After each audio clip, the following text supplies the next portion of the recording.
Hey everyone, my name is James Theocritus. I'm back again for this finale of series one of Melody and Music Introducers with Broken Biscuit Company. Hello. Hello, how you doing? So we're going to dive in to Broken Biscuit Company, find out a bit more about Jack as a musician, as a brand, as an artist, and as a person. Hmm, And to do that, I've got a few starter questions, and then we'll dive a little bit more deeper into you as an artist. Um, great. So, what is your, or what was, or is your favorite song that you've written so far? Favorite song I've written so far. Um, I don't know. I like all of them for different reasons. I think probably the one that uh, encapsulates me the best is Million Small Beginnings in a way. Yeah. Um, Sort of, a bit of a zeal and hunger for life, but to to almost a bit of a detriment in a way because I have sort of lots of ideas. I really, really want to sort of do all of this stuff and fit it all in, but I sort of fall at the first hurdle with most of them. So I think that's probably closest I've got to bottling me in a way. Oh, okay, nice. Um, I've got a few new ones recently, which I think I really enjoy, and I think I can't wait to share with the world, which are sort of in a similar vein to that. But yeah, I'm sort of I try and love all my babies equally. Yeah, fair enough. So, what is your, so I've sort of seen your Instagram, you do a lot of promo and a lot of like, not not performance as it is, but it's kind of performance videos promoting your songs. Yeah. So, what's your favorite song to perform and slash promote? Um, Certainly if it's with a band, I really like doing stunt double. Mm. That sort of doesn't really hit the same way by itself. It's quite an energetic, upbeat song. Um, Again, like I really the one gig I've done now, sort of in the current lineup of my band, Primrose Hill surprised me in terms of how much I enjoyed doing that live.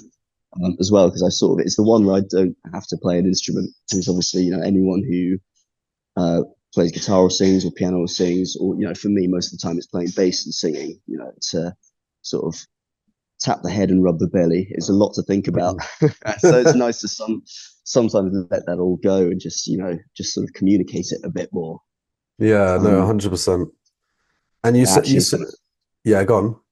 no, no. I was just gonna say, like, I think I've always wanted to be. I'm probably an instrumentalist first, but I've always wanted to be a singer for as long as I could remember. And it's the first time I've actually been able to assume that role. I've sort of, I've crowned myself there. I'm the one who's sort of given me the given me the gig and permission to do it. So it's nice to sort of flex that a little bit. Yeah, it Um, is. So, you mentioned about playing bass. I've seen in some videos you play guitar. I've seen in videos you play mm, piano, and you mentioned you've always loved singing. Which is your favorite to play and write music on? Is it just vocals with melodies, or is there a specific? I don't know. I think because playing bass is my job, um, and because I've invested so much time into it, I think that is the one that sort of still resonates with me the most. But then I like to moonlight. It's really nice to sort of just take a week away from that and just play, just play guitar. I'm such a frustrated guitarist. I love it, I love it so much. But I have so many great guitar playing friends that um, I'm like, oh man, I can't quite do what they do, really. Which Yeah. sometimes works in my favor. I sort of come to different conclusions because of that. As in like self-taught sort of things sort of come out that wouldn't if I was probably quite a school guitarist. And the same with piano as well. I have sort of little phases of moonlighting on piano. Um, but yeah, bass is probably the closest to my heart. Nice.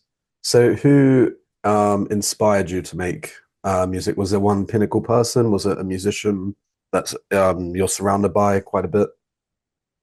Um, it's hard to say. I mean, my mum definitely pushed me on piano from when I was about 4 or 5.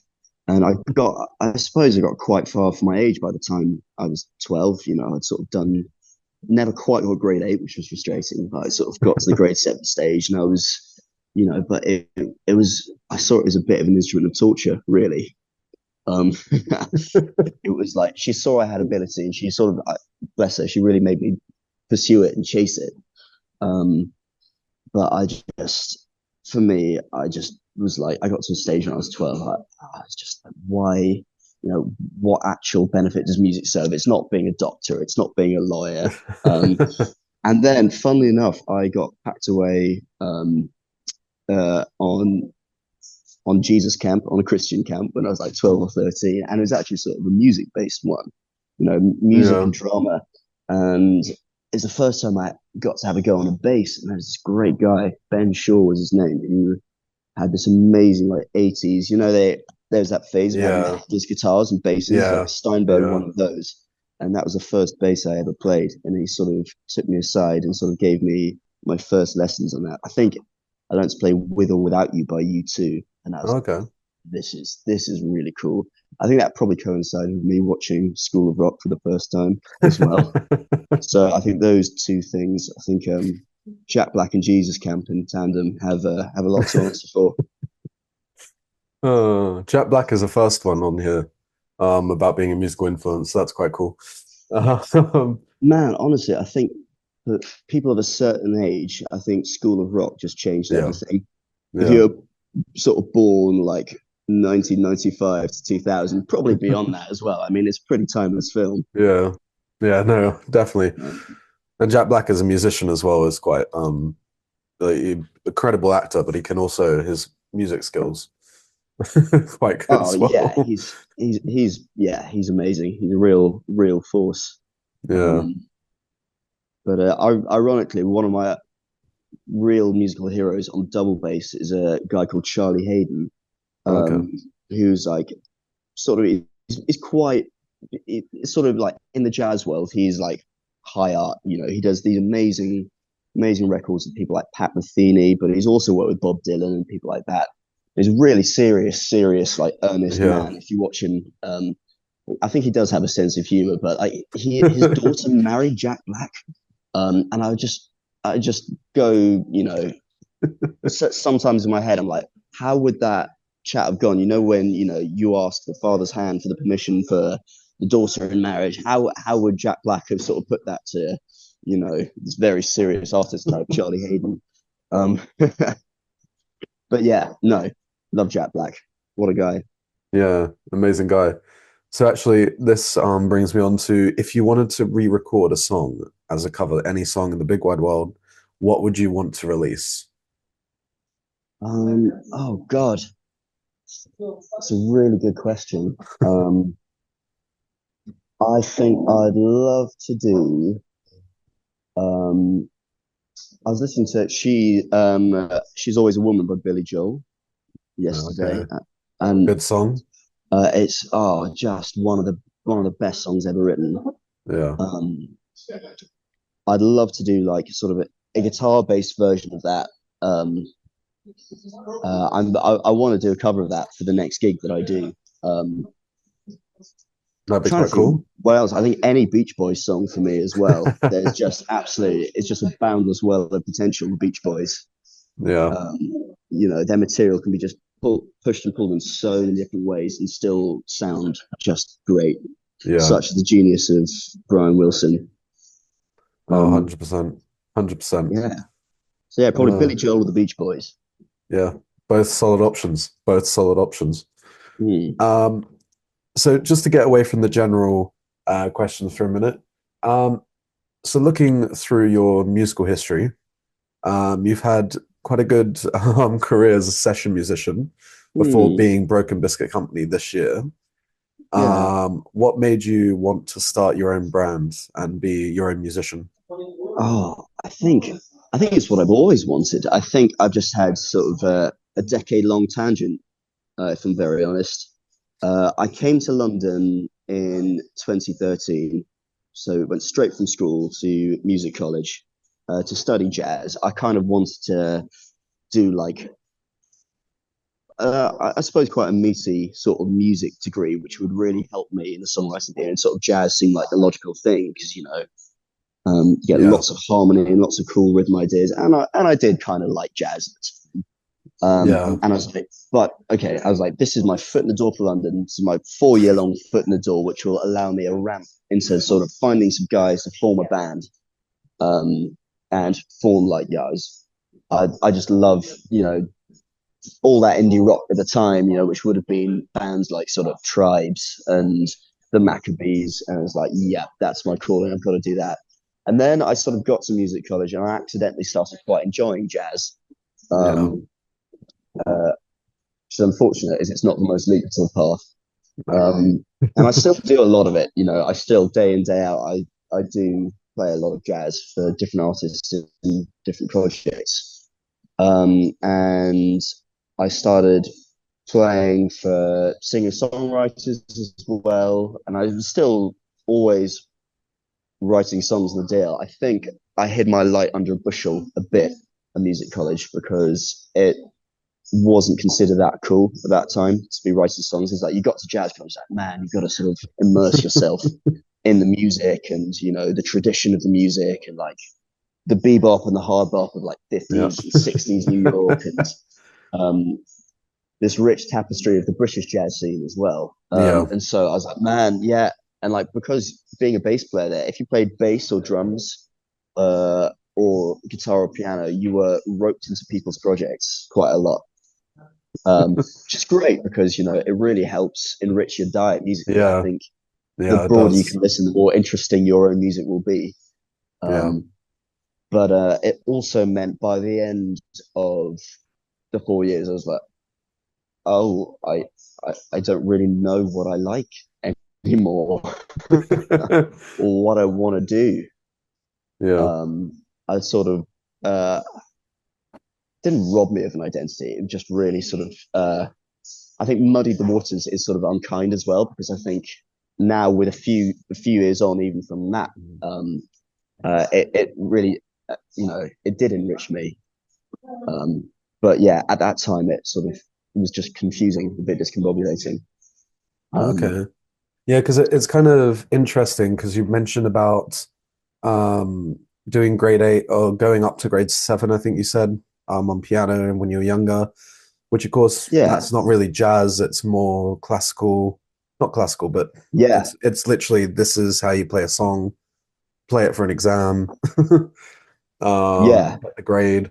And doing that as a comparison to jazz, you've kind of had a wide range of experience being a musician, not just, oh yeah, there's that, play it. Yes. Jazz, there's a form of, whoa, we're playing in this key. We're just Yeah. gonna go with it. Let's play jam. And like there is structure in jazz, but it's kind of like a chaotic structure sometimes. Yeah, there is. It's, some of it is phenomenally sort of structured, and you're definitely working Mm. within parameters no matter what you're doing. And the parameters are good. Often, if it's like just totally free, it's almost more inhibiting, you know. But it is good. I'd sort of recommend anyone to sort of go into that a little bit, Yeah, um, just to increase the knowledge of the working knowledge of your instrument of choice, be that guitar or piano, or it's just yeah, so invaluable for that. Um, yeah, I far from see that as wasted time. In fact, I still, like I say, I still play a lot of it in various capacities around London. yeah. Um, but yeah, like again, sort of trying to get back to the songwriting after that. I actually ended up doing another degree in jazz double bass. But the difference was 2 terms in, COVID hit, Oh no. um, and it was actually a lot of the people rightly were quite pissed. Obviously, it sort of defies a whole point of doing a performance degree when a degree really which uh, Hmm. you get the most out of playing with other people. When it's just you on your ones, it's a bit like, what do I actually do here? How do I actually grow? But I was lucky that I already lived in London. I was sort Hmm. of already working a lot. My sort of name had been on the map a bit. Yeah. And I was ultimately just there. The point of sort of jazz degree number two was to get back to some kind of artistry. Yeah. Because I was fortunate that by that point I was making money and I was, Yeah.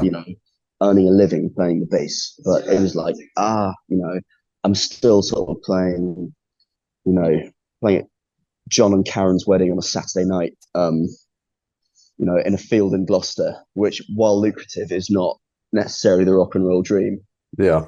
And I was doing other stuff. I was doing playing on some West End shows and sort of Yeah. covering in that department, which was uh, slightly better. And I got to do some session stuff with people like Haim and sort of Matilda Mann and people like that. I was starting to sort of dip a toe into that world. Yeah. But yeah, no. What the second degree gave me, the first one didn't, was actually, which actually COVID helped a lot of, was I was sort of in my own environment and taking all these lessons in composition um, Yeah. on the second degree, and I had an amazing professor, a guy called Pete Churchill, Yeah. um, absolute genius, and I wouldn't sort of bandy that term about lightly. He's an absolute wizard. He is sort of largely responsible for Jacob Collier and who Jacob Collier is Yeah. now. Yeah. His sort of teaching and wisdom in the Mm. sort of 2 years when Jacob was at academy. Yeah. I think Jacob owes a lot to him, and he will happily say that. Yeah. Um, uh, but yeah, he was super, super encouraging of songwriting. Really endorsed it. Just absolutely loved people like Joni Mitchell and James Taylor, Mm. and really helped me in that time when we couldn't play. He was like, yeah, let's look at your songs and work on your songs and sort of like text setting and lyric writing and all of that stuff. Um, and I put out my first music over COVID, which actually is going to be my next single because I sort of took it down and sort of reinvented it a little bit. Oh, nice. Um, but yeah, so that is when the songwriting thing. I was like, okay, this is an avenue um, of me that I have to sort of pursue a little bit. Yeah. Um, Okay, nice. Yeah. I mean, so this lecturer was obviously quite a big influence with, because of course songwriting is not just, oh yeah, let's just jump on a computer and just put on some synths and like some piano sounds and different instruments and we're done. No, yeah, it's thinking about harmony. You got to think about the right key. You got to think about the lyrics. Got to think about the melody. Got to think about what instrumentation works, the structure. It's like there is a yeah, lot that goes into it, and having someone, because I don't think that's like appreciated enough how much thought needs to go in to a track, and having someone yeah, like pushing that side of it, I think that's really cool because not enough people do it. man, it's great. He was properly old school in a world where we have Logic and Sibelius and Ableton and all these programs. He was like, all right, you guys are writing everything by hand. You know, certainly for the undergrads, that was the rule. We'd sort of have Yeah. classes for the undergrad because it's a tiny course. It was sort of like maximum 8 people in a year Mm. of all instruments, sort of on this masters. It's like you've got to write everything by hand on paper. So, and it's quite a high output that would have to be churning out a composition or a song or like a string quartet or like an octet for like four brass instruments and a rhythm section like every 3 or 4 weeks. Oh my Um, God. it was really great. It's the pressure Yeah. cooker, and it's sort of that environment is sort of within that crucible that you really grow. Yeah. Yeah. Well, I mean, I suppose in like a record label, you're gonna have the same time constraints anywhere else. Like if Yeah, you're, yeah, yeah, man, absolutely. And it sort of really makes you think about writing. Yeah, like I say, writing to deadlines, but also sort of yeah, really getting out stuff without the aid of technology, and mm, not falling back as tempting as it is now. We've got all the tools sort of with AI to get sort of yeah, really do splendid things with very minimal effort. mm, But ultimately, I don't think we'll have the same depth as something yeah, which you've sort of sat down and really sort of yeah. conceived in your head, and like, or just at a piano or Mm. on a guitar. Um, Well, I mean that's why songs from like way back, you mentioned Billy Joel.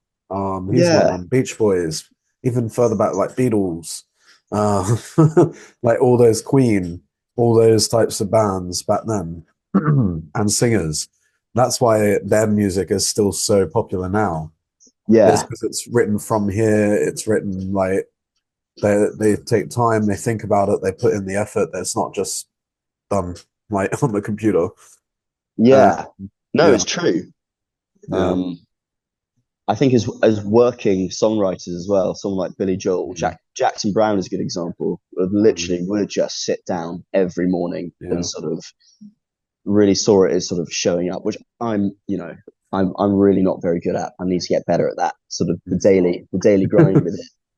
Um, but Mm, I, I was going to say there's more expectation to churn out stuff now, but actually, mm, I think I think it's always been that way. It's just in a different format. So I yeah. think you had people like Elton John really churning out sort of. I feel like there was a point he was churning out a couple of albums a year in the 70s. I wouldn't be Um, surprised.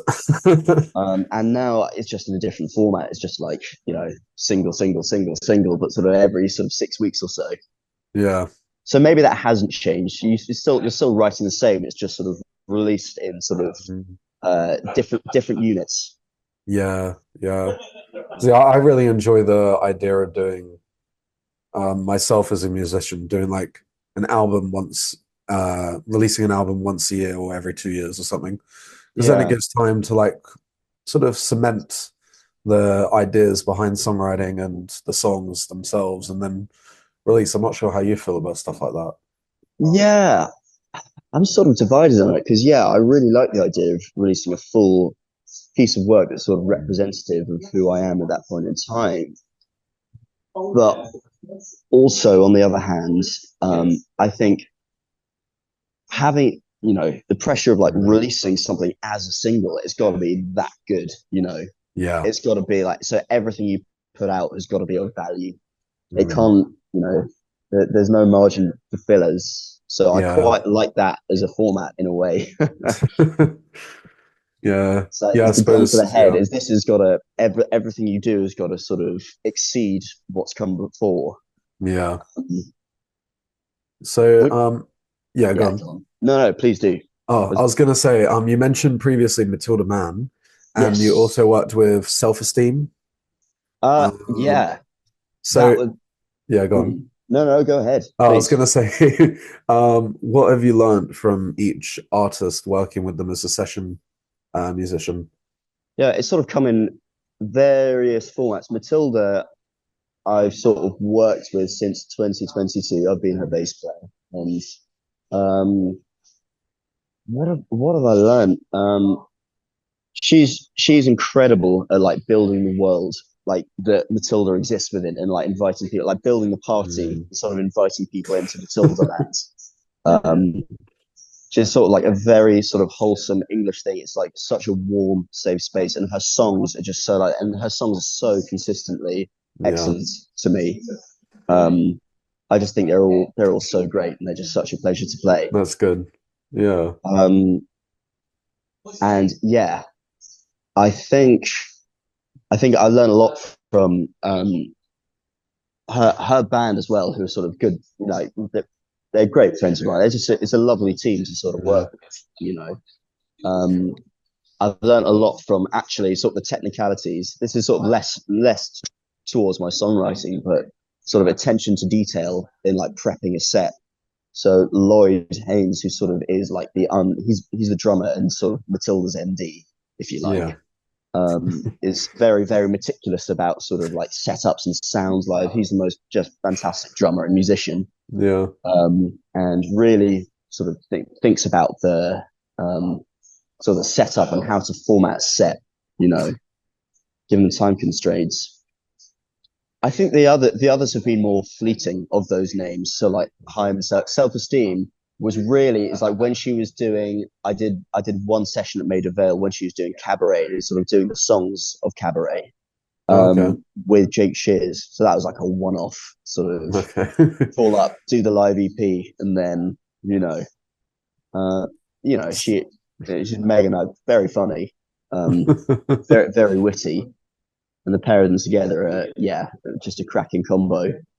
Um, and yeah, I think sort of probably Matilda's the one I've had a working relationship and actually learned the stuff from. Yeah, But you know, even like the smaller artists who I hadn't sort of name checked there, I've learned a hell of a lot from. Um, yeah, uh, it's I'm very grateful for the time I've had as a sideman, but learning the do's and the don'ts of like how yeah, to sort of conduct yourself and how to get something off the ground. yeah, It's sort of nice to be in that position of being able to sort of observe it um, yeah, and sort of absorb by osmosis, sort of and like sort of build up your own MO of doing things. yeah. Nice. So, who's been the most influential out of all those artists that you've worked with regards to your Ah, music? gosh, who's been um, most influential? I think in terms of um, harnessing colloquialisms, if that makes sense. Matilda's really good at that. Like Mm, she's really good at writing songs the way that she speaks, I think. yeah, Um, so that's always a really I really rate anyone who manages to do that. I think that should be the starting point for all songwriters. That should be like the goal to get to is like, can you write songs like in the language that you use, using your idioms?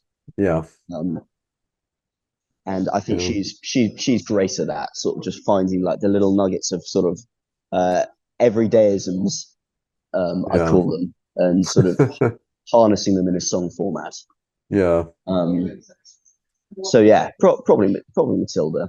My flatmate actually, Crawford Mack, shout out to Crawford, is a really great singer songwriter, and he's been one of my best friends for the last 10 years. You know, he's got a knack for that as well. Mm, Um, you know, yeah. really sort of capturing, you know, he's from Glasgow, so he's got all these colourful phrases that as Southerners we sort of quite envious of in a way. I don't think lacking in, they're just different and sort of it's Yeah. like grass is greener. You see, you come out with something that's like, oh, that's a really nice way of putting it, but I could never ever get away with saying that in my accent. You know? Yeah, I know what you mean. Um, Yeah. but there's also got a name check Rosie Frater Taylor as well. Have you come across her? Okay. Not, no, not, Uh, don't think so. brilliant. She's like I'm not her full time bass player, but we've done some duo gigs. She was at music college with me, and she's amazing guitarist. She sort of did jazz guitar as her course, and she does this. You know, she scat sings and sort of like plays and sings her solos at the same time. Just absolutely like mind blowing guitarist. And her songs, just in terms of finding like writing hooky songs Yeah. that are actually really complicated and like musically very gratifying. Yeah. Um, that sort of appeals to the little music nerd in me. Oh, She nice. writes a lot in sort of I think she's got one in like 11, which is always sort of fun and a roast to play on gigs. But it's just so rhythmically infectious at the same time. It's like how have you done that? But yeah, so she's had a big influence on me, I think. Yeah. Oh, okay, nice. So, out of curiosity, why the name Broken Biscuit Company and not your usual name? Um, Um, I wanted to sort of divide the world a bit hmm, because I still want to carry on playing bass for people yeah, in various capacities.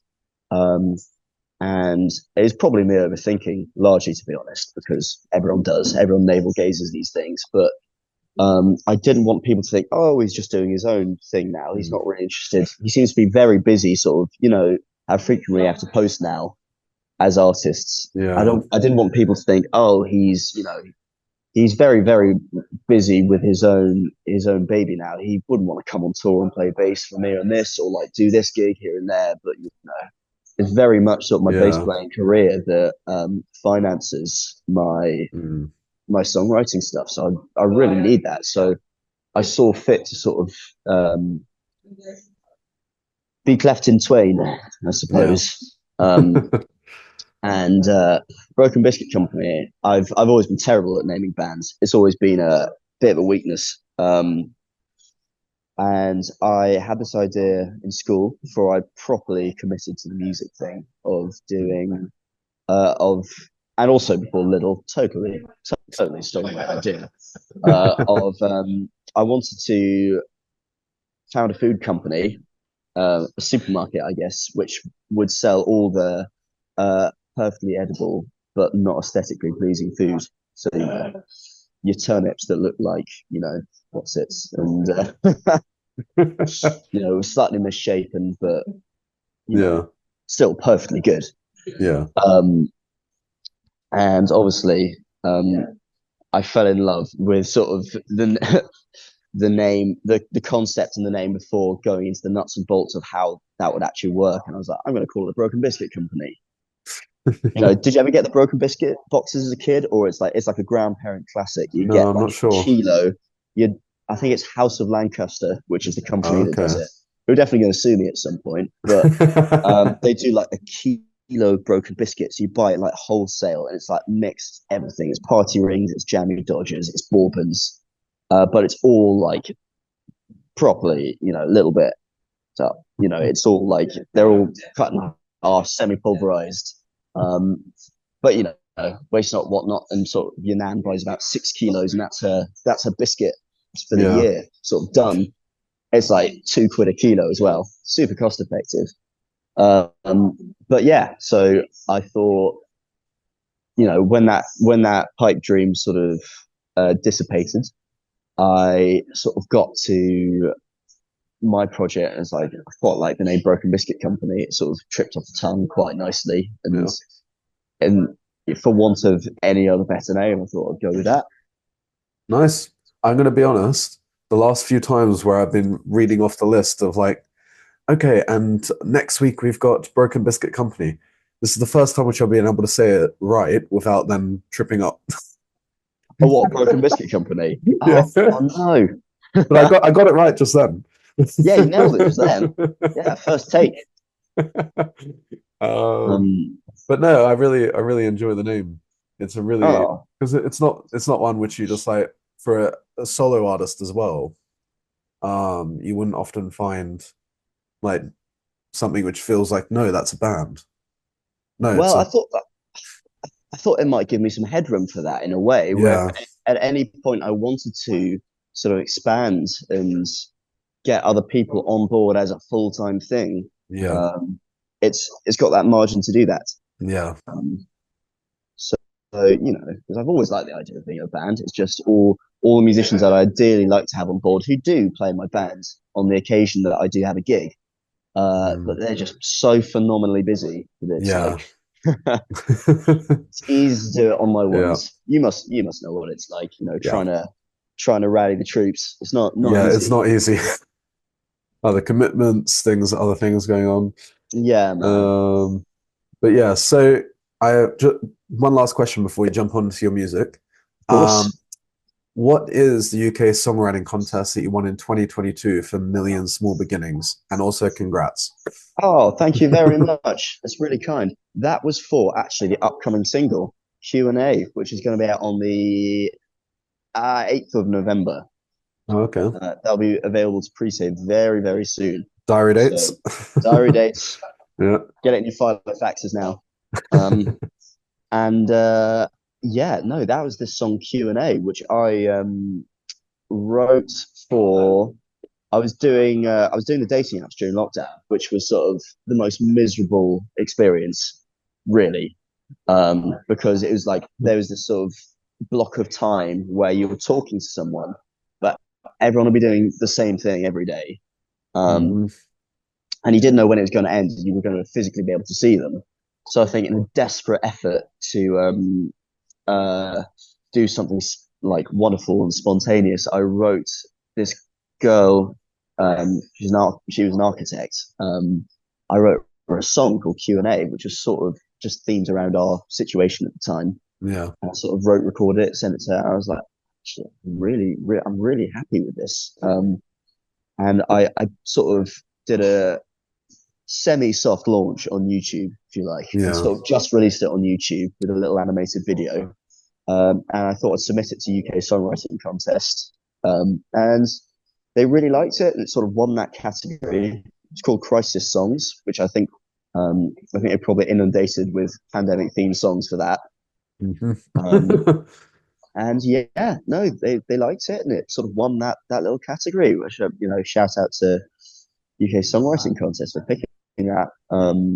Nice. And I still feel it's sort of not pandemic themed enough to Yeah. go in the bin. And Yeah. I thought it's still nice and quirky, interesting. It still sort of is representative of me as a person.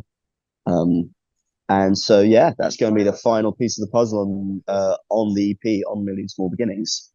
Oh, nice. Um, but So I yeah, mean, yeah, I kind of get what you mean. Like around that sort of time, everyone was writing lockdown songs, and it was literally about the lockdown. I mean, I know I, I did it. A majority, man, yeah, yeah, yeah. and it's funny. Even reading books. I'm reading a Stephen King Mm, novel, which is so sort of pandemic. It's a big running theme mm, throughout the novel. And it's just like oh god, are we ready to think about that now? It'd be so easy to sort of tip over, like if you're too explicit about it, to tip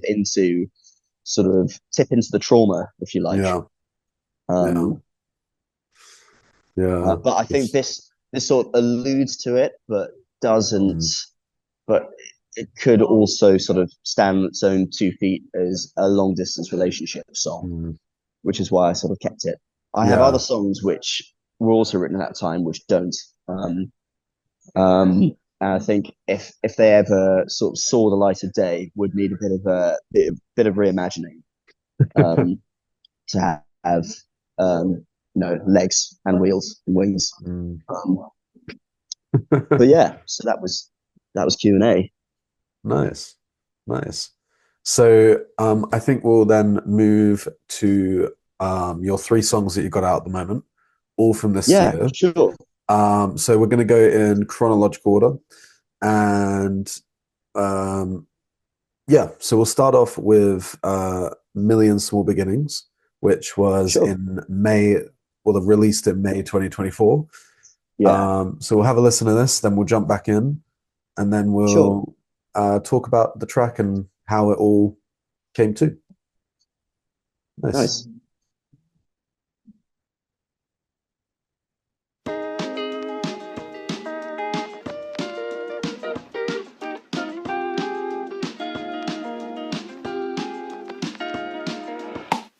I built a boat, but I lost the course to carve the oars, so I stayed afloat. But I never rode the waves to far Bombay.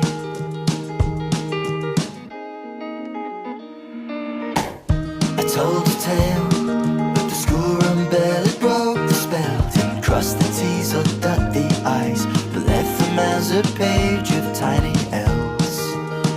I made a plan to make a plan to build the dreamer that my dreams would understand and help a hand.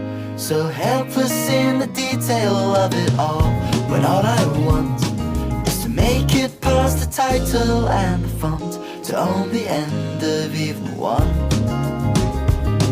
of the million small beginnings that I've begun.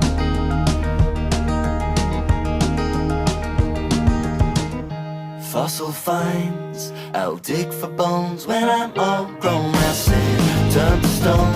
I was too shy to go to museums on my own.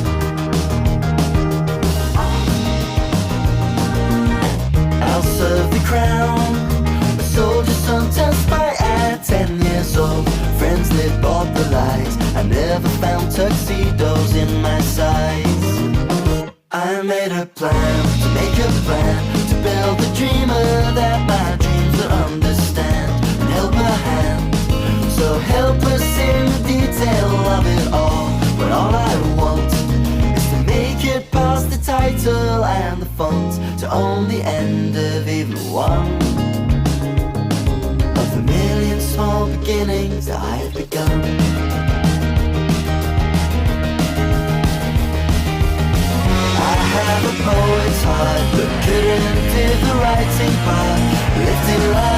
sitcoms and from songs. Behold the technophobe who writes his life in line code. I couldn't pick a frame, so the bigger picture waned, hidden in the halfway house without a name, on memory lane.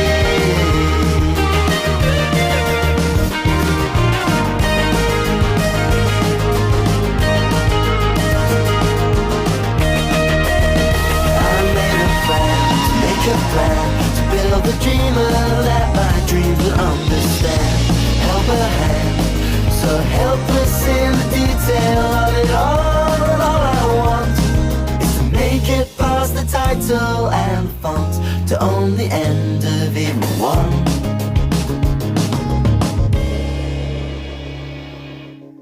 The Monday man buys a habit patch and vows to change. The Sunday sun drunkenly declaims his growing pain, but that's alright. I'll have my cake and live by my mosaic. Patchwork plays itself. When I'm old, my fables will be wealth. Nice. So that was Million Small Beginnings. Yeah, I really, because I mean, the only song that I've listened to properly so far of yours is Primrose Hill, which we'll listen to later. Oh, So this is quite a nice treat, because I'm going into this without hearing it, and I really like the sort of not, I wouldn't say upbeat, in terms of the kind of, I suppose the best way that I can describe it is kind of jolly. It's not eh, yeah, it's not upsetting. You can listen to it. It's a nice vibe. Um, yeah, and the guitars in there are really, really lovely as well, because they're upbeat. The sort of arpeggiated nature of them are really, really pulling the track backwards and forwards, and yeah, thank you. yeah, Yeah, it's a funny one. It's sort of because it is jolly and upbeat. It's sort of naive optimism is probably the apt phrase to summarize that tune. Really, it's like pushing on like lots of doors, almost too many Mhm. doors, and sort of believing you can do anything, but actually um, finding the gumption and the determination to actually see them through is another thing. And Yeah. I'm an arch procrastinator, um, and you know they're all sort of based on things that I wanted to be when I grew up. So each verse, um, and so you sort of make plans to make plans and um, Yeah. find like arbitrary little reasons not to see something through to its conclusion. Mm. Um, Yeah. Well, I suppose that's quite because of course when you're younger, you often be like, oh, I want to do this, I want to do this, I want to do this, I want to do this. There's no like it's very rare that someone just like that. yeah, it's um, true. Um, you're, you're lucky if and when you do find something. I mean, I think all those little ambitions were sort of pre music before that was the thing. Even within music, yeah. I've sort of procrastinated doing my own project for a while. So it's sort of, you know, fitting Yeah. that that's the first thing that I should release should be sort of the statement of that. Well, I mean, it's kind of that thing with anything you want to do, whether it's a job or whether it's a hobby, or you don't know if you'll enjoy it until you sort of put one foot in the door. Yeah, exactly. If you don't do that, you're just like, oh yeah, I don't like it. Well, how do you know? You've never done that. No, but Yeah, I just know. No, well, no, you don't. Just try once, and then if it's not your cup of tea, yeah. It's very easy to fall in love with the idea of something. yeah, yeah, The romantic notion of it, and and it doesn't turn out to be what you expect. Um, yeah, yeah. I think the thing is there's so many songs now which are about heartbreak and about love and about it's quite this is sort of a different kind of a different idea of that in terms of their life experiences. This is about life experience and kind of, am I stepping in the right sort of area? Yeah, you are. You are exactly. I think um, it sort of addresses the very universal thing of frayed attention spans and the fact that everyone's attention spans are getting shorter and shorter. Um, but also that, this talking about sort of romanticizing ideas, it's like everything we see on social media is like, even like all music, all films, every film trailer we watch is sort of um, builds up sort of this romantic notion of something. It doesn't sort of address the reality of what it's going to be like. Yeah. Yeah, well, also as you mentioned, the film trailers are getting shorter and shorter and shorter. Each one that comes out, like we're all like even these promo which you saw on think Instagram or TikTok or something. We've been editing them down to like less than a minute long, so I'm getting more views on those small clips of all of you guys speaking from this first series than anyone watching this with me speaking.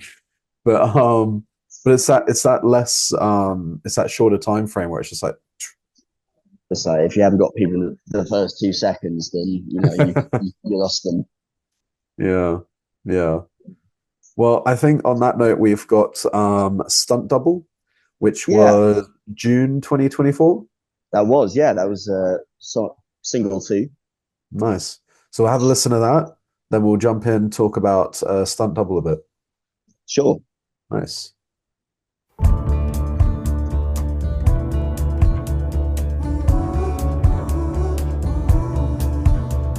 Troublesome Trudy, I should have foretold. I'd warm you a while, but your shoulder went cold again. One day I'm your candle, you'd call me your light. One day I'm the bad dream that spoils your night. You'll send me down your overflow, then call me cruel for letting go. I wish I had double every time I fell for someone who needs me, then gets up and leaves me. I wish I had a crash net to blow my fallen face, but I'm leaving the business of begging forgiveness. I would choose the bruise because I'd rather learn this time. So I don't need a stunt double, I need a cue for my closing line.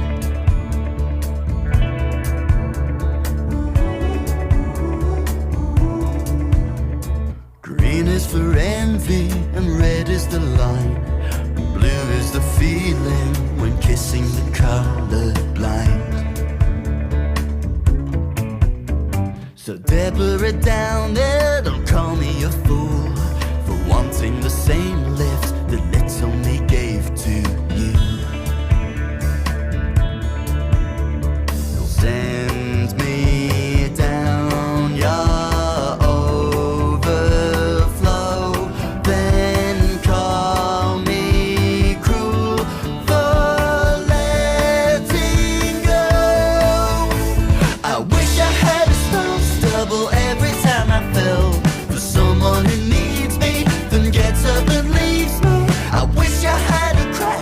to blow my fallen face, but I'm leaving the business of begging forgiveness. I would choose the bruise because I'd rather learn this time. So I don't need a stunt double, I need a cue for my closing line. To fight a 40th over, a budget's running over. Plot has closed the size of the sun. We'll do it one more time with feeling. Break the glass that makes the scene and give the lead girl a loaded gun. We'll give the lead girl a loaded gun.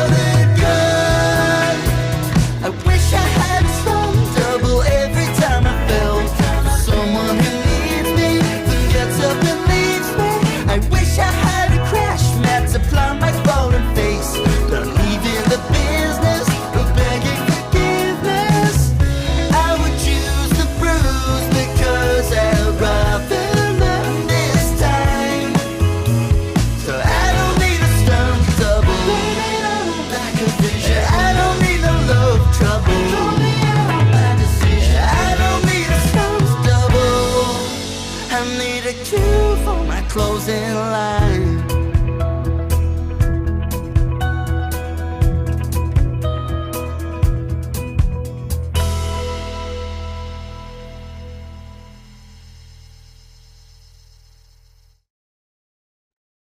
So that was Stunt Double. Mm. I can see why you would like playing this with a band. Yeah. It's So, such a yeah, go on. so it's a rockier one for sure. It sort of lends itself Mm. to having someone beating the shit out the drum kit behind you.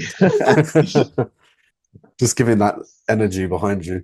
Exactly, yeah. Yeah, yeah, Uh, no, it is fun. I think that there are things about that song I'd probably redo if I'm honest, going back, yeah, in hindsight. Um, but yeah, no, I do enjoy it. It's definitely a good one for live. yeah. So what's the sort of story behind Stunt Double? Where did it come from? Um, it was sort of two ideas meeting. It's a bit like it's sort of about um, really investing in someone in a relationship and then just totally like pulling the rug. Mm, Um, but it's sort of that idea meeting. I was Christmas 2021. I was meant to go home for Christmas and obviously got COVID like so many people mm, did. And so I had to stay holed up in my flat in South London um, by myself. I watched loads of films and I mm, rewatched Once Upon a Time in Hollywood. yeah, Uh, and I really like that idea of like, what if you had someone in life who could just do the less savory bits for you? yeah, You know, the sort of the mundane or even the terrible bits who can mm, just take the hit so that you can tap someone else to do sort of to be dumped, yeah, so you didn't have to be there in person. yeah, yeah. No, that makes Um, sense. yeah, Okay, yeah. And out of curiosity, because of course you were doing session work as a bassist yeah. for quite a while. How is it now listening back and listening to your vocals on things? How is it now? I, full disclosure, I feel like I do a much better vocal on that now. That was sort of 2 years ago. Mm, Wasn't wild on that, yeah. but not my Yeah. favorite. Could definitely do one. I think it's sort of how I think it's how I recorded it as well could have been Mm. done a bit better. But Yeah. But I mean, the vocals sounded a bit more sort of not punky, but kind of a bit it more was sort of spoken, rocky kind of. it was supposed to be. It was sort of like it was trying something out. Yeah. You know, Yeah. pushing up the door. Yeah. Well, it works with the vibe of the song. It Yeah. very much like it fits the style, fits the characteristics. So yeah, worked out really well. Oh, thank you. Welcome. So now I figured we'd skip to August Yeah. and 2 months next to Primrose Hill. And I'm going to be honest, before we get into the song, I mean, I grew up in Sydney, but after that, living in London for so many years, my area was like Camden, Primrose Hill, Haverstock Hill, Hampstead, and like it's so nice to have a song like for that area. Oh man, absolutely. It's just 101 Dalmatians, like, and that soundtrack and that opening scene, and that was definitely an influence on this. Is that Yeah, part of London is like definitely needs a song. But there's a more sort of specific anecdote to that song, which yeah. I'll get into. I'll let you play. Yeah, yeah. But We'll play it and then we'll talk about it. So this is Primrose Hill by Broken Biscuit Company.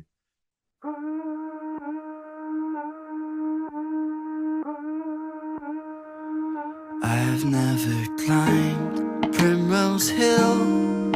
You turned around surprised and asked me how I call myself a London boy these days. Very kind, you should oblige. That afternoon in March was far from warm, and all because I was a Capricorn. I've never skipped a beat or breath, or felt so flat when someone left a room. You lifted lead from my balloon. Instagram, an opera song, corridor liaisons, one word long, a fabricated fiction from hello. No rain falls from a blue-white gaze, no letdowns lie in our parade. I'm sure Primrose Hill will help my cause and make me something close to yours. Take me high to leave me low. I burnt the boat, you closed the show. Take me high to see a London view, so made for two. I thought I couldn't lose. Now the only way is down from Primrose Hill.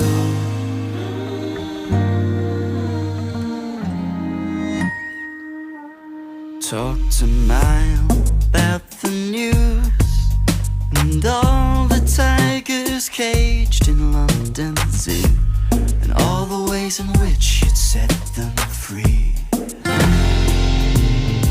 You say cityscapes forget to feel, the Babel towers of glass and steel don't move, but you find peace upon the hill, where you watch it all stand still. And I'm still standing. Take me high to leave me low. I burnt the boat, you closed the show. Take me high to see a London view, so made for two. I thought I couldn't lose.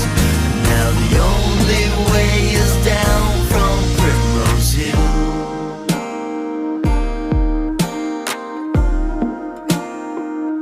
I've never put two and two together. If the answer made me blue, it makes me wonder what it all was for. But words ran out and nothing cuts the silence made in coffee cups gone cold, and any notion of a thrill we left on top of Primrose Hill. Nice. So that was Primrose Hill. Mm. So just before we get into it, out of the three songs, this was the one which I reviewed on Melody Music. So I figured I'd start off with the introductory sentence that I had, which is a folk-oriented song by Broken Biscuit Company featuring calm, natural vocals that perfectly capture the vibe of Primrose Hill in London. Oh, thank you very much. It's very kind. Yeah. Yeah, I mean, it's nice to have, I know I said this just before we listened to the song, but it's nice to have a song for Primrose Hill. Yeah. Because it's a lovely place. You go up there, it's quite chill. You can see the whole skyline of London. Oh, it's extraordinary. Yeah. It's so nice. Yeah. It was Yeah. funny though, because I'd never that song was about, well, a date. It was like a first date with someone who I was convinced. It was a first date that happened after sort of 2 years of waiting for that date, and then it didn't work out. And I had 2 years, the COVID years, incidentally, to sort of really sort of overthink what our future could be together. And then it was that classic era of sort of taking people on walks in COVID. That was sort of a date. You get a coffee, or if it was the evening, you sort of get like a takeaway beer, like some tinnies, and go to the park, and that was seen as like the first date. And yeah, I've never. She took me up Primrose Hill, which is her favorite place, and I've never been up there. And Mm. it's sort of it was a real like wow moment in the middle of it. It's like, Yeah. whoa, this was here. I've been in London for 10 years, and I've never seen Mm. this. Mm. Um, Yeah. I mean, for everyone who is in London, because I know we've got a wide variety of people listening, because I had artists from Australia, America, blah, blah, blah. So if anyone comes round to North London, go to Primrose Hill, because mm, the agreed. view is amazing up there. It's the same from like you can not as I don't think the view's as good on the top of Hampstead Heath, but it's definitely the view from Primrose Hill is brilliant. So there's something about the way London's framed from Mm. Primrose Hill, from that little Yeah, vantage point. yeah, It's just absolutely magic. yeah. Well, it's only from that one that one point that you can have an image like that of No, London. exactly. And it's just so iconic, and so, it's been in so many films. It's Mm. such a classically romantic spot, you know, Yeah. between 101 Dalmatians and Bridget Jones. Mm. You seen that? You seen that show One Day on Netflix? Don't think I have. I think I've seen it Um, and I was going to watch it, but I haven't watched it. there's quite a little iconic bit in there Mm. as well with it. So yeah, it crops up a Yeah, lot, rightly so. yeah.